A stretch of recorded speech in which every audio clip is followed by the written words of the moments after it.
চাকরি পাওয়ার পরে আমার ফ্যামিলি মানে অনেক খুশি যে আমার মেয়ে স্বপ্ন পূরণ করতে পেরেছে। আমার বাবা অনেক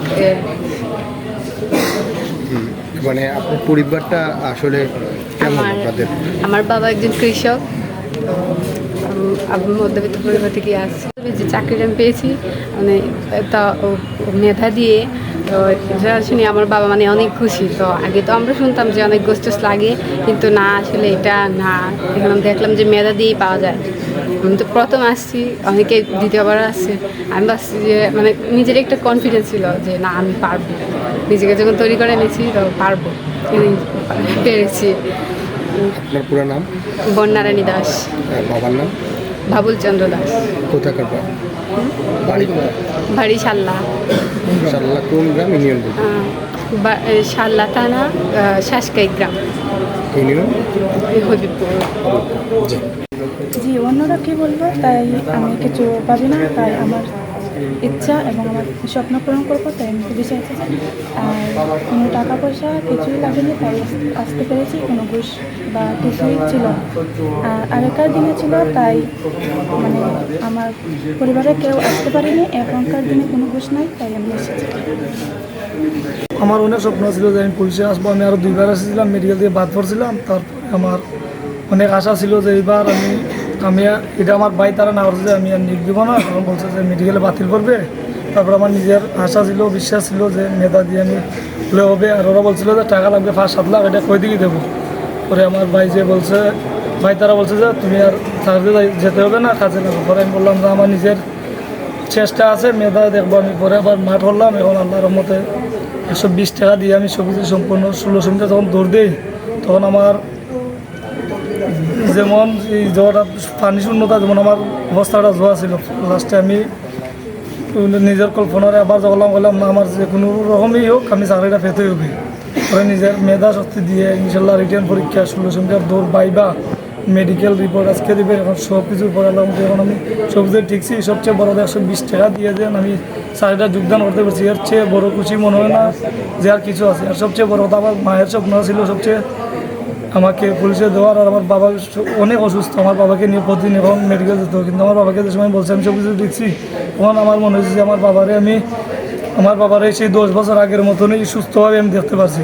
সবচেয়ে বড় আমার এটাই যে আমার বাবা মা অনেক খুশি। আমি আমার ছোটোবেলাতে স্বপ্ন ছিল আমি একদিন পুলিশ হবো, মানে পুলিশের জনগণের সেবা করবো, জনগণের পাশে থাকবো, সবসময় জনগণের বিপদ আপদে বলে এগিয়ে যাব, আমার স্বপ্ন ছিল। তাই গত 2024 ডিসেম্বর ফেব্রুয়ারিতে নিয়োগ হয়। নিয়োগ হওয়ার পরে আমি নিয়োগ পরীক্ষায় প্রথম দিন দ্বিতীয় দিন আমি শারীরিক ইভেন্টে উত্তীর্ণ হয়। পরে লিখিত পরীক্ষা দিই, পরে আমি লিখিত পরীক্ষায় পাশ করতে পারি নাই, পাশ করতে পারি নাই। পরে তারপরে পাশ করতে পারি নাই, কারণ তারপরে আমি আর হাল ছাড়ি নাই। পরবর্তী 2024 সেপ্টেম্বর সার্কুলার প্রকাশিত হয়। এই সার্কুলার প্রকাশিতর সময় আমি আবার আবেদন করি, বাংলাদেশ পুলিশের আবেদন করি। আবেদন করার পরে আমার সিলেক্টেড মেসেজ আসে। সিলেক্টেড মেসেজ আসার পরে আমি ধন্যবাদ জানাই, শুকরিয়া জানাই মহান আল্লাহকে। এরপরে আমার যিনি প্রধান, আমাদের এখনকার অন্তর্বর্তী সরকারের প্রধান মাননীয় প্রধান উপদেষ্টা মহোদয় আছেন, আমার স্বরাষ্ট্র উপদেষ্টা মহোদয় আছেন, আমার আইজিপি মহোদয় ছিলেন, স্বরাষ্ট্র সচিব মহোদয় ছিলেন, এবং আমার যারা আমার ডিআইজি মহোদয় ছিলেন, প্রত্যেকেরই একটা প্রত্যক্ষ নজর ছিল। পাশাপাশি আমাদের যে নিয়মটা করেছে আমাদের হেডকোয়ার্টার থেকে, যে পরীক্ষায় রিটেন পরীক্ষায় কোনো অবস্থা আমরা এখানে রাখবো না রেখে আমরা স্বচ্ছতার সাথে আমরা আমাদের হেডকোয়ার্টার অন্য কেউ কারণ বুঝবে না যে কোন জেলার বা কোন আমরা সেইভাবে পরীক্ষার যে রিটেনের পরীক্ষার খাতা আমরা ওখানে পৌঁছে দিই। ওখান থেকে মানে কোডিং করে এরপরে আমাদের পাঠিয়েছে, আমরা ডিকোডিং করে এরপরে আমরা ভাইবা নিয়েছি। ভাইবাতেও আমরা একেবারে স্বচ্ছতার সাথে 1 by 1 ভাবে নিয়েছি। পাশাপাশি আমার যে কর্মচারী, আমার যে সহকর্মীরা ছিল পুলিশের, প্রত্যেকের কাছে আমার কথা ছিল যে কোনো রকম যদি কোনো অবস্থায় কোথাও শুনতে পায় যে সামান্যতম কোনো মানে দুর্নীতি বা আর্থিক কোনো ইস্যুর কোনো হয়েছে, সেক্ষেত্রে কিন্তু মানে কারো চাকরি থাকবে না।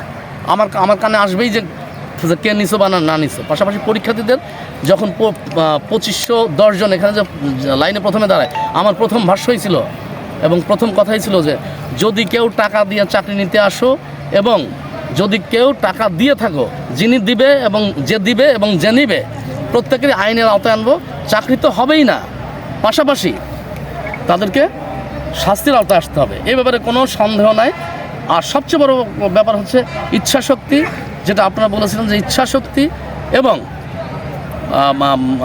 মানে যেটা স্বচ্ছতার যে একটা চিন্তাভাবনা, এইটা থাকতে হবে। আর এর জন্য আমি আমার যে উদ্বোধন কর্তৃপক্ষের সহযোগিতা পেয়েছি, এটাই আমাকে সবচেয়ে বেশি অনুপ্রাণিত করেছে যে না, আমি অবশ্যই স্বচ্ছতার সাথে আমি নিয়োগ দিতে পারবো, এবং সেক্ষেত্রে আমি চেষ্টা করেছি এবং কামিয়াব হয়েছি। কজন হয়েছে? একটু প্রত্যেকের চেহারার দিক তাকিয়েছি, শরীরের দিকে তাকিয়েছি। আমি একটা ফ্যাটি মেয়ে পাইনি, সব শরীর মনে হচ্ছে যে এরা খেটে খাওয়া। আমি আমার যারা পরীক্ষা বোর্ডের যারা সদস্য ছিলেন, সত্যি ওদেরও অত্যন্ত ভালো ভূমিকা ছিল। আমার মৌলভীবাজার থেকে একজন, সিলেট থেকে একজন আসছে, মৌলভীবাজার থেকে একজন আসছে, হেডকোয়ার্টার থেকে আমার প্রথম দিন আসছে দুইজন, পরের দিন একজন আসছে। আমার এখানে সহকর্মী, আমার অ্যাডিশনাল দুজন ছিল, অন্যান্য সহকর্মীরা ছিল। প্রত্যেকে মিলে আসলে আমরা দেখেছি, আমরা চিন্তাভাবনা করেছি যে এই যে যারা আসছে, আমি এখানে কারো দেখিনি যে শরীরে মানে তেল ঝরছে, সবাই মানে উস্কো খুস্কো। এবং ওই যে যেটা বললেন যে গরিবের চেহারা দেখলে বোঝা যায়, তো দেখছি আমরা বলেছি যে একেবারে শতভাগ ভাই যে চান্স পাক।